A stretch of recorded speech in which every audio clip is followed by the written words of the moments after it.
বাংলাদেশের অভ্যন্তরীণ বিষয়ে হস্তক্ষেপ করায় ভারতকে কড়া বার্তা দিয়েছে ঢাকা। মঙ্গলবার রাতে পররাষ্ট্র মন্ত্রণালয়ের ভেরিফাইড ফেসবুক পেজে এক বিবৃতিতে এমন বার্তা দেওয়া হয়। এর আগে বাংলাদেশ সম্মিলিত সনাতনী জাগরণ জোটের মুখপাত্র ও চট্টগ্রামের হাটহাজারীর পুনরুদ্ধারের অধ্যক্ষ প্রভু চিন্ময় কৃষ্ণদাস ব্রহ্মচারীকে গ্রেপ্তারের ঘটনায় নিন্দা জানিয়ে বিবৃতি দিয়েছিল ভারত। বাংলাদেশের পররাষ্ট্র মন্ত্রণালয়ের এক বিবৃতিতে বলা হয়েছে, ভারতের পররাষ্ট্র মন্ত্রণালয়ের সাম্প্রতিক বিবৃতি গভীর হতাশা ও দুঃখের সঙ্গে সরকারের দৃষ্টিগোচর হয়েছে। বিবৃতিতে উল্লেখ করা হয়, চিন্ময় কৃষ্ণদাসকে নির্দিষ্ট অভিযোগে গ্রেপ্তারের পর কিছু মহল বিভ্রান্তিকর তথ্য প্রচার করছে। বাংলাদেশ সরকারের মতে ভারতের এ ধরনের ভিত্তিহীন বিবৃতি কেবল ভুল তথ্য ছড়ানোর মধ্যেই সীমাবদ্ধ নয়, এটি দুই প্রতিবেশী দেশের মধ্যে বিদ্যমান বন্ধুত্ব ও সমঝোতার চেতনারও পরিপন্থী।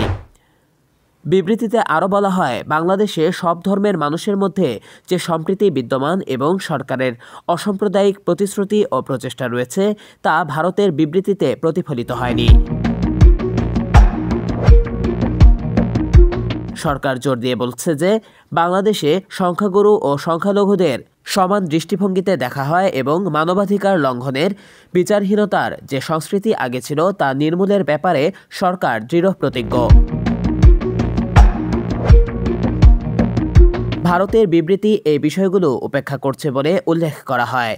এর আগে ভারতের পররাষ্ট্র মন্ত্রণালয়ের বিবৃতিতে বাংলাদেশি কর্তৃপক্ষকে হিন্দু এবং অন্যান্য সংখ্যালঘু সম্প্রদায়ের নিরাপত্তা নিশ্চিত করার আহ্বান জানানো হয়।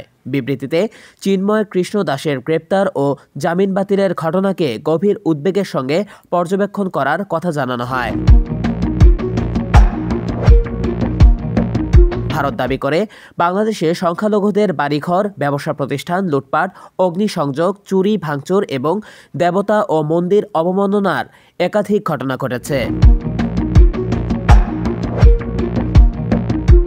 তারা আরও বলে, একজন ধর্মীয় নেতার বিরুদ্ধে মিথ্যে অভিযোগে গ্রেপ্তার করা হয়েছে, যেখানে সংখ্যালঘুদের উপর হামলাকারীরা অবাধে ঘুরে বেড়াচ্ছে। প্রসঙ্গত 30 অক্টোবর চিন্ময় কৃষ্ণদাস ব্রহ্মচারী সহ 19 জনের বিরুদ্ধে চট্টগ্রামের কোতোয়ালি থানায় রাষ্ট্রদ্রোহ আইনে মামলা করা হয়। জাতীয় পতাকা অবমাননার অভিযোগে দায়ের করা মামলার পর আইনশৃঙ্খলা বাহিনী দুজনকে গ্রেপ্তার করে। মামলাটি মোহাম্মদ ফিরোজ খান নামে এক ব্যক্তি দায়ের করেন। জুনায়েদ আহমেদ সৈকত, ডেস্ক রিপোর্ট, ডেইলি জবাবদিহি।